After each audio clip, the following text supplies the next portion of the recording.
You see a lot of people down there sitting, you drive by and they got their, I'm amazed they've left that on. it's a pretty good little signal down there too.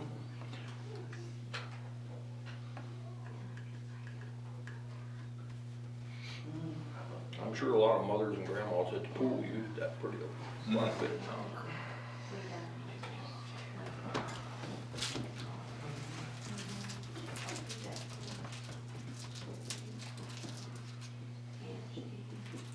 I did watch the YouTube and that camera did an awesome job. Yeah, that's much clearer than that old one.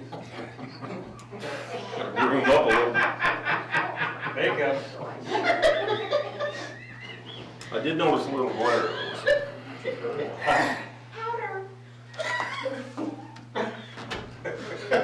Have to get some of the Ron Popeil spray on there. We can stand for the pledge of allegiance.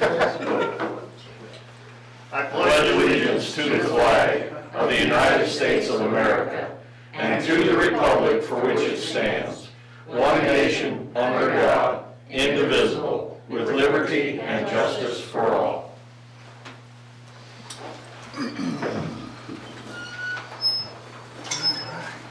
Thank you everyone for coming and those that are watching on TV.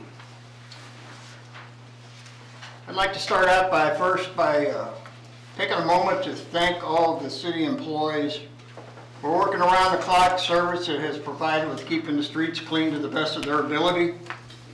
And to the water department for the quick repairs on water leak issues. You know, when it comes to the streets, it's not just the street department, it's an all hands effort. And I just want to say thank you to them and a job well done. As everyone is aware, with the extended cold temperatures that we have been experiencing, that the city had some major issues that could have been way worse than they were. We were advised that our cost of natural gas could go up by 600%. Talking with Alderman Ferber, he kind of took charge and contacted state representatives and governor's office and was in constant communication with them throughout the situation. Alderwoman Linger also contacted the offices and was in contact. The governor got involved, the attorney general's offices were involved. We, the city, put out a plea for everyone that could to lower their thermostats to below 70 degrees. With less consumption, this would help the situation, which ultimately it had a huge impact. And a big thank you to the citizens and the businesses, the schools, that all lowered their thermostats. We were advised that everyone could turn their heat back up late last week. We do know that our cost of gas escalated a lot. At this time, we do not know how much this will cost the city. We will look at that problem when the time comes and deal with it.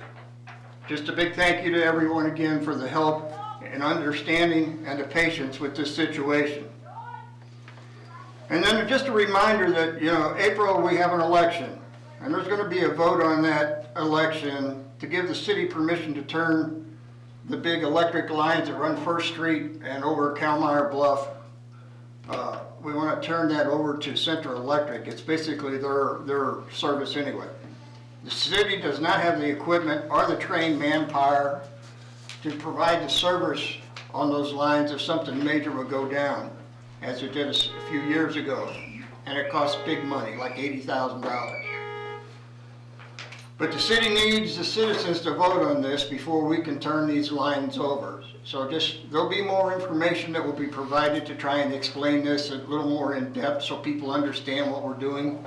It's not going to cost the city anything, it's just trying to get rid of a problem that may develop down the way. So just wanted to have everybody be aware of that. And that's all I have. Mr. Mayor, could I add to that for just 1 second, please? Yes. Last week, during all this mess, I probably talked to more elected officials above city level than I have in my entire life. All of them were extremely helpful, from Wayne Luchtemeyer's office to the governor's office to the attorney general's office and all the way on down, but I'd like to give a shout out to one individual. Aaron Grisheimer, our state rep. Monday was a state holiday. State offices were closed. And in the middle of probably the worst weather incident we've had in 2 decades, that man drove from his home in Washington, Missouri to Jefferson City and went to his office. And he worked for us. I don't know when the man slept. I was getting the messages from him all day and all night. He's a very good public servant, and I know he was probably working for others, not just the city of Herman, but anyone who would go through that much trouble that hard deserves a pat on the back, and that's what I'm doing here. He worked very hard for all our citizens. Okay. City Administrator report, please.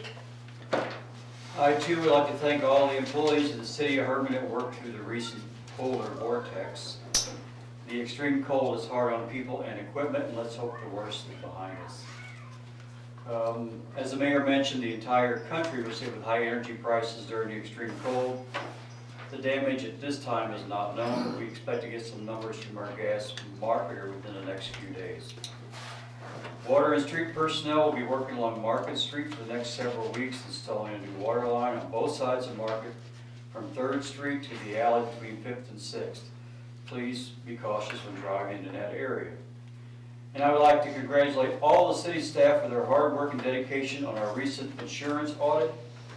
Once again, because of their diligence and attention to detail, the city scored a perfect 100%. This high score saves the city thousands of dollars on our insurance premium. Very good. Thank you. Was there any public comment? No public comments. We'll move on to ordinances. Steve, would you begin? The first is bill number 2021-07 for first reading, and ordinance to amend ordinance number 2192 regarding the budget for fiscal year 2020-2021. So you have the ordinance form here with the various amendments attached. Anybody have any questions? If not, we have a motion to pay. I move Bill 2021-07, first read. Do I have a second? Second. Motion's been made and seconded. All in favor say aye. Aye. Any opposed? So carried. We need to read that a second time. Bill number 2021-07 for second reading, an ordinance to amend ordinance number 2192 regarding the budget for fiscal year 2020-2021. Do I have a motion to approve? I move Bill 2021-07, second read. Motion's been made. Do I have a second? I'll second. Motion's been made and second. All in favor aye. Aye. Any opposed? So carried. Move on to resolution. The resolution, number 1296, would be a resolution to describe facts and reasons for a necessary amendment to the city's budget for fiscal year 2020-2021. There's something in the statute about when cities do a budget amendment, they're supposed to do a resolution describing the facts and reasons why an amendment is necessary. We usually do a pretty thorough budget ordinance itself, but we just honored the statute and go ahead and do a resolution anyway to say we did. That's what this is for. Okay. Do I have a motion to approve the resolution? So moved. Second. Motion's been made and seconded. All in favor aye. Aye. Any opposed? So carried. We'll move on to old business. Want to have any old business? If not, new business. Anybody have anything under new business?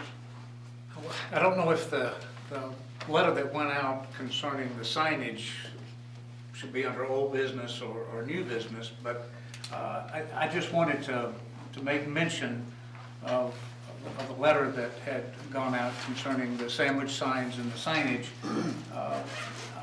Mr. Sinton he's provided a brief and I think adequate explanation of what transpired, but I would hope that by our next meeting, that a permanent remedy could be forthcoming, because it really did stir up a hornet's nest. And I don't think I have been contacted by more people concerning an issue than this issue here. So I'd like to make sure that this is on the agenda of the next the next meeting so we could talk about some kind of remedy. I think Mr. Sitton had several suggestions, but I think we also need to address a protocol that includes alerting all the aldermen and the mayor whenever a letter like this is going out, so we're aware of possible confusion and things that people might say. If nothing else, the city manager needs to know and approve that a letter like that is going out, because it did cause a lot of confusion. Yeah, that part's been taken And care it of. just, confusion still exists. It still hasn't been, I think, satisfactorily taken care of. Well, a simple little heads up would be nice if I'm asked about something that I have some idea what they're asking me about. So, Well, I think, I understand the need for a sign ordinance. I understand the need for having even a permit to make sure that the sign is the right size, the sign is the right material, the sign even has the right message. I'm not sure a fee, added to a fee that they're already having to pay is right.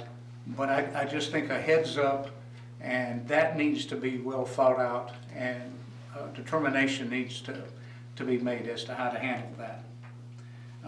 well, our sign ordinance does cover sandwich signs. I don't remember that you needed a permit for one. Well, the new ordinance says there's a permit, or there's a need for a permit. But just because there's a need for a permit, does that mean there has to be a fee associated with it? You know, I think if we're gonna have an ordinance, it needs to be something that's gonna enhance businesses, not interfere with it. I agree. I agree with that. We can do that. I think there's something that I can clarify. I called Dave earlier today, because I've gotten several phone calls about the fee. And so we looked in the code, and we do have a sign ordinance, and there is a corresponding $45 fee for the permanent signs. Yes. Not sandwich boards. So I think some people are alarmed that the sandwich boards are gonna be $45, and I was momentarily confused myself, but I think we came to a solid conclusion that sandwich boards do not have an associated fee. But do they need a permit? According to Currently, our yes. code, yes. According to the code, we do, okay. That's in that new sign ordinance? Now granted, not many people know that, so not many people come in to get a permit for them. And so this has just been addressed through some of you to the ordinance enforcement officer, which is what initiated this letter that he sent. So We need that's to something. fix that then. So, for clarification, if something requires a permit, does that mean 100% of the time there has to be a fee associated with that permit? No. Okay. I think one other thing that was included in this discussion about the sandwich menu boards is the fact of the ADA passage. And that's something that cannot be, And that's, I think, there's no wiggle room there. I mean, you've got to leave room for people to get by. is the meat of what's happened here is there's been blockage. And I don't know if we ever got Archer's final notification there, but, and I know Bob had mentioned in there, I could never find an ordinance that mentioned 4 foot. And I spent all afternoon looking, and I wrote down ordinance numbers, and everything I can find refers to a 5 foot, specifically ADA passage. So I think that was some of the meat of the decision on this, because I have seen handicapped people have to get off the sidewalk into the street That's unacceptable. because they could not get down the sidewalk. So anyhow, that's my 2 cents worth on it. Thanks for bringing that up. Is this something that we really need to discuss at the next meeting, or should we work on this internally and try and reword it and present it at the next meeting? What? I think we need Bob sitting involved in a conversation Absolutely. before we can bring us some solutions to you. Okay. I guess before we talk about solutions, what's the problem? I mean, we're gonna discuss I guess. whether we should require permits for these at all, or? Or, I think that's what I'm perceiving, Okay. is if You all are wondering if we need to go so far as to require everybody with a sandwich board to come in and get a permit, even though they're free, is that the question? I think that was a concern, I think is a terminology that we should use, but. So a permit then would only be just to decide that the person's sandwich board meets the size and material requirement. That would be it. So I guess you guys will have to decide if you want to require everybody who has the same. Now remember, every business is allowed one. And so I guess you would need to decide if that's something that you want people to come in and have to turn in, fill out a piece of paper and turn it in and ask people to list of sandwich boards, or if that's a hoop. Well, I can see the permit, so people know the size requirement, because a lot of people have probably never read our sign ordinance, but I'm not nailed in on that. The ones you buy, I think, are pretty standard. They It's are. funny, we're like the home make one, that's what's really not allowed, is the homemade ones that are rough looking and odd sizes. and things. Painted, just painted signs. I think if they have a valid business license, that one sign should be along with that business license fee and. Well, they should only be in the commercial district to begin with, Sure. And I wonder if just taking out, we could leave the requirements in the sign ordinance about the sandwich board size and materials. Could we just take out the two words that literally say, it says one sandwich board sign is allowed per business with a permit as long as 1, 2, 3. What would happen if we just took out the with a permit? Would that be an easy solution? It would work for me. Yeah, I think that's where the confusion was. Yes. Well, there's another deal that people put these sandwich signs out every day and they tend to move them, or somebody walks by and moves them, and they end up blocking too much of the sidewalk. And That's that's a probably legitimate- what Yeah. that's got this all legitimate. going. That's a That legitimate problem. You gotta leave that sidewalk open for people to pass, and depending whether it's 4 foot or 5 foot, when we get that final decision, doesn't matter. That's the area that has to be left open. And like I said, there's no wiggle room on that, that's federal law. So, once we decide that, then we can put out a thing to all businesses with the proper information. But yeah, to get rid of the permit for that, that doesn't seem like something should require a permit. So get that for next meeting, I guess. Talk to Bob and make sure we're all on the same page. Okay. Sounds good to me. Any other new business? Gentlemen, ladies? Okay, we'll move on to motions. Do I have a motion to approve the minutes?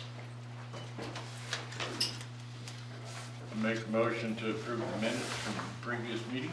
Second? Motion been made and second, all in favor, aye? Aye. Any opposed? So carried. Invoices for payment. Move we pay the bill. Have a motion to pay the bills, do I have a second?